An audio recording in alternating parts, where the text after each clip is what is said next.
The most important words in a series that needs a conclusion is happening tonight, Game 7. Welcome to the D-Lo Show, episode 331 on this Sunday morning special, November 1st, new month. Almost at the end of 2025, and we have a World Series that starts in September. That's how you know it's going to be a weird ass winter. But how we got there, we had after the big old epic 18 inning game where we had so many games, so many hours. The Blue Jays came back with stellar pitching in the next two games, scoring 6 runs in both. Game 4 with Shane Bieber, he was down in the 6 innings. And in game 5, Trey Savage, he was dealing. He had 11 strikeouts and 7 strong innings. He was out there dealing. And they won 6-1 in game 5 and 6-2 in game 4. So you have 3-2 going back home to Toronto. And in game 4, game 3, George Springer was injured, but he came back for this game coming back home to Toronto. So everything was looking good. But the Dodgers had an ace up their sleeve. Yoshinobu Yamamoto. He started the game. He went 6 innings strong. And the Dodgers, they did 1 inning at the top of the third and scored 3 runs. One on a Will Smith double, and then Mookie Betts driving Ohtani in, and Will Smith to get him a 3-0 lead. And they saw they needed. Blue Jays responded upon the first with a run by George Springer, but they couldn't muster up any other opportunities to get more runs other than that single run. And Tyler Glasnow got the save, which is weird, but wouldn't expect it. The Blue Jays already have their guy, the ace, Max Scherzer. It will be fitting for Clayton Kershaw be the pitcher, so we can have one last old school matchup because Kershaw's retiring and Max is up there too. He's 41. Yeah, he's 41. So it'd be apropos if we have Kershaw versus Scherzer for game 7. Set up nicely for this moment. You're on the road. I know Kershaw's not known for his playoff performances, but get the last one for the OG. So yeah, do that. You know, make it fun. Have fun with it. You got some more new managers. Derek Shelton, who's formerly with the Pittsburgh Pirates not that long ago. He's going to Minnesota. He's replacing Rocco Baldelli, who was a former manager, but after a couple years in a row of them not making the playoffs and regressing the record, they're like, we're gonna make a change. Let's go. So yeah. All right, more GM news. I mean, more manager news. Uh, the San Francisco Giants, they hired Tony Vitello. He was a former college a baseball coach. He was working at Tennessee, and he brought them into relevance. So prior to when they said the College World Series and World Series title in 2024 last year. So the Giants, they decided we let Bob Melvin go. Let some new blood come in. So it's usually one of the OGs that take the spot. So let's see if we can get a new guy from college. So we'll see what he got. Seems like he got some. He got some versatility from the players. Logan Webb. Hey, let's see what he got. Let's see what this guy got. There is some rumors about Albert Pujols. With my Orioles too before we signed Albernaz. But he was also rumored with the LA Angels, ironically enough. But is Kurt Suzuki. Okay. Former catcher. He's played for them too. He played for the Nationals, the Twins, the Dodgers, several others, the Pirates. So, but they got him on a 1 year deal, which is interesting. See, he managed to get like a couple years to prove themselves, maybe 3. But he said 1 year deal. It says, even though it's a 1 year experiment, to see if he can do this full time, and if they like it in 1 year he does, and the team is well seasoned, maybe he'll stay more. So we'll see. Interesting enough, a lot of these catches, man, they know how to get these manager spots. So good luck to Kurt. The Padres let go their manager, and they're looking for a new one. They're still in between their decisions, and I think they're on the last teams. And the same with the Braves. They still haven't looked at their manager after Brian Snitker. He gave his walking papers, or they let him leave his duties, or whatever they want to say. So they're still in their search for their managers too. But that's not a bad spot either. Y'all saw Ross. They just gotta. I think they're bullpen really, but so. And he say step down, he will take for advisor role. He said, I don't want to be around the team anymore. I'm tired. I'm getting old for this jack. All right, move on. Let's move across to the NFL because it was a Thursday night game. Thursday game that's hosting my Ravens on Amazon Prime. And on that game on Amazon Prime, Lamar Jackson made his return to the lineup in his home state of Florida, too, playing the Miami Dolphins. And it kind of felt like a home game because I've heard a lot of Ravens. I heard a lot of Ravens in the crowd. So, and Tua acknowledged that too. But we made it out. We started with the field goal. They got a Dansky to start out the Dolphins. They was up 3-0. He went 3 and now. I was like, all right. So it's all right. A little nervous, but it's okay. It's early. But then we play some defense, and Ted Washington fumbles. Teddy Buchanan forced the fumble, and Shante Gilman, he recovers the fumble, and we're in the red zone already. Well, down to 7, because he picked it up and ran it for a few yards, a little bit. And we got the 4th down. There got stopped.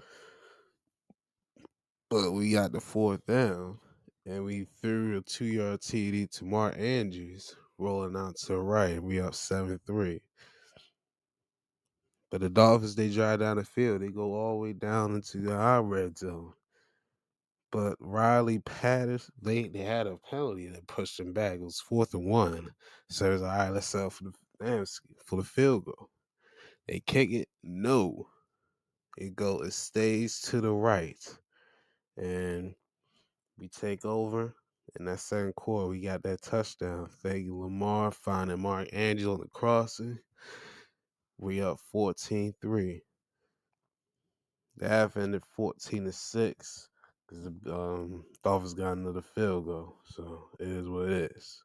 And third, that's when we separated. We got 2 touchdowns. We began in the quarter. We found Lamar finding Charlie Kohler. He said it may have been tight end day on Sunday, but hey, I'm making up for it today, fellas. Made it 21-6. And then our second TD came in the middle, right near the end, with him finding Bateman. Touchdown. And we go up 28-6. In the fourth quarter, we started with a fumble. Oh, snap. Marlon Humphrey. Ooh. Fumbles the ball. Marlon Buchanan on the fumble. And then Humphrey recovers the fumble. And we take over. And then on the second one, we get a pick. Malachi Starks. We get a pick. And then we run it out with Henry, and close it out, win this one 28-6, and we look pretty solid out there. We get a lot of yards, even though we didn't give them any points. So we'll take that any day of the week. Lamar did pretty decent, 18 and 23, 203, 4 TDs, no picks. He got sacked a couple times. That's cool. Derrick Henry, 119 for 19 carries. He did pretty well on the ground. Lamar only went 14 yards. Making him a passer, they say. And Key Mitchell got some runs too, some explosives. Zay Flowers led 5 for 64 yards. Zay Likely 3 for 60. Kohler 2 for 23 and TD. Andrews had 2 catches for 22 yards and 2 TDs. Bateman 2 for 13 and TD, and Justice Maxwell 2 for 13 as well. So yeah, Humphrey and Aloha Gilbert, they both recovered fumbles.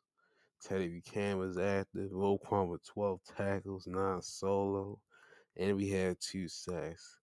Hashtag combination from Travis Jones, Mike Green, Brent Urban, and David Ojabo. And then Malachi with a pick. He was active. As for the Dolphins, was not a pretty night. Tua, 25 of 40, 261. No T's in the pick. Devon Achane, 67 yards on the ground. Jalen Waddle, 6 for 82. Greg Dulcich, 5 for 49. Malik Washington, 3 for 48. Achane, 6 for 39. Nick Westbrook came 2 for 22. And it's funny how both Washingtons fumbled, Taj and Malik. So that's grand. And he had 2 sacks, one for Benito Jones and Jalen Phillips. So yeah. But outside that, he really held it on. He did our thing. And we looked good. We got our third win. But the Dolphins, they let their GM go. Chris Pierre. He had Greer. He gets out as GM. Bobby Dan's gonna finish the season. It seems like to me he might be going at the end of the season as well. Especially if we keep churning out games like this. Cause they was getting booed. I was like, damn, so it's getting bad out there. They getting booed. So yeah. You getting booed at home, at your home place, which we did as well. That's how you know things are getting bad. But that's in Miami, folk. It ain't us, ball folks. We know how it is. They're like, why is McDaniel still in Miami? Because I don't think, well, I know Miami used to, because they done it before. But they used to let most of the guys finish their season. And they probably done it like a couple times. And I was a coach that like didn't really was like, all right, you need to go. I don't really know Miami to really fire coaches in the middle of the season. They probably done a couple, but they usually let their guys finish. So we'll see. We'll see how that future ends. But we get an extra week and we play next Sunday. Not this Sunday. Next Sunday.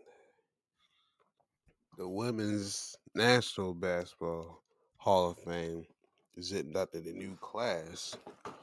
It includes Candace Parker, of course, Elena Deladon, obviously, Cheryl Weave, WNBA and Team USA coach, international players Isabel Fijalkowski. Oh man, what the heck? The heck did it go? Oh, there it is. I pressed twice. Isabella Fijalkowski, and another international player, Amaya Valdemoro. And then 36-year Kirkwood Community College head coach, Kim Ball. Sound like Nika Mo's mom, if sounds right. And then Doris Berg, Of course, she was she's part of ESPN, of course, just commentary, and she hooped as well as Providence. And Barbara Candy Dixon, a posthumous veteran honoree. Let's look up the other three girls. Okay, so for Isabel Fijalkowski, she was big in France. She was a five-time French champion. She was over in Italy too, won a couple times there. Uh, she she even got drafted to the W and was played there for a couple of years. And she averaged about 16 and 5. Well, no, not 16, well, 15, well, 13 and 7. So she was solid for her days. Okay. In the pros and the W. Overseas, yeah, she was showing out. So, okay, I see why she's big over there. And, all right, yeah. She won yearly MVPs. So, yeah, so, okay.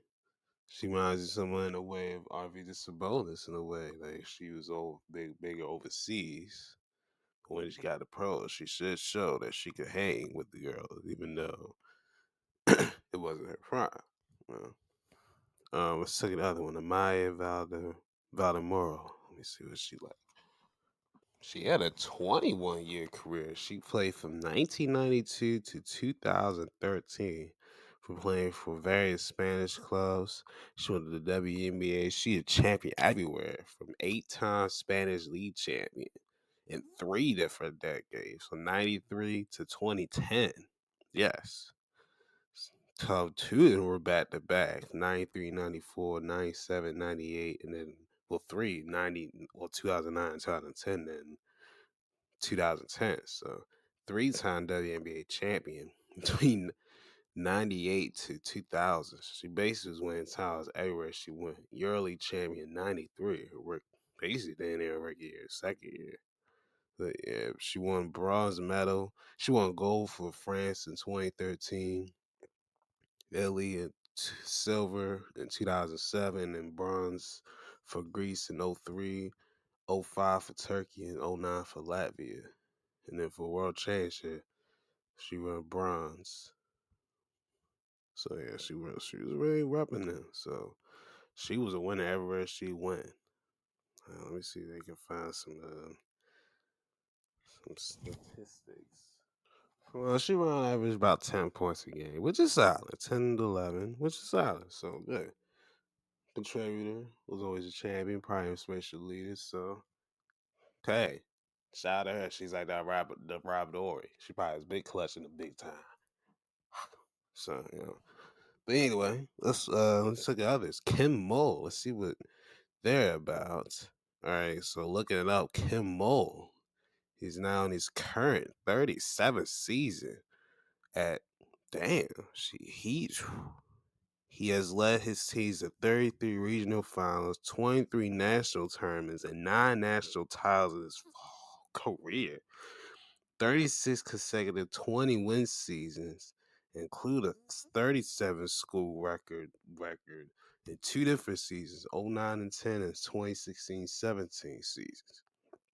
And the only team to go undefeated in 2016-17 season. Coach of the he's in region 11, coach of the year 23 times. Woo. And most outstanding coach of the year, most outstanding year. And he has a sports record 1,078 and 173 record. Good grief. He rarely loses.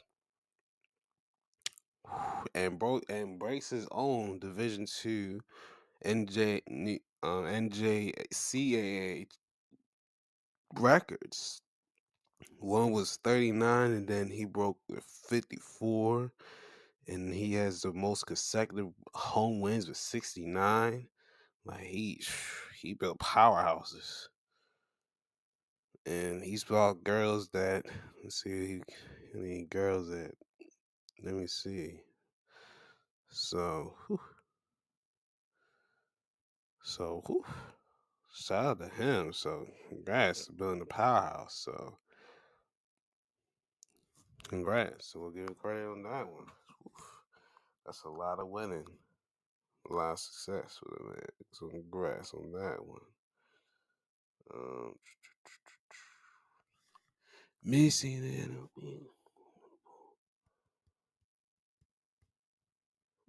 and then of course Doris. We know Doris. But let's look at her credentials.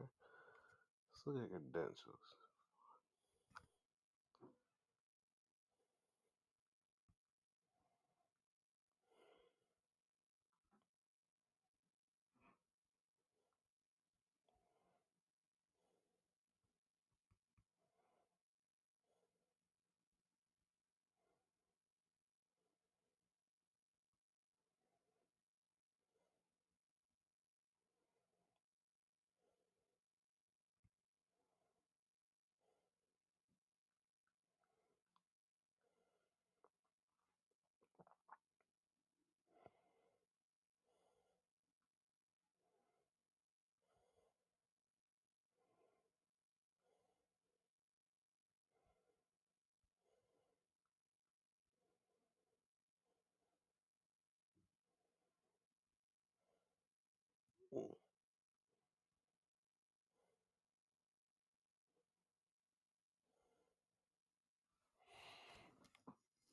Oh wow. So with Doris, she usually all she when she left, she was averaging 17 and 7 a game. So starting all years. Uh she was Big East All Mention, All Tournament. So and she was the fifth woman to get inducted to the College Hall of Fame at the school. So she got a lot. So shout out Doris Burke. She knew how to put it. Hee hee. Like that. See what I can do next. Be well.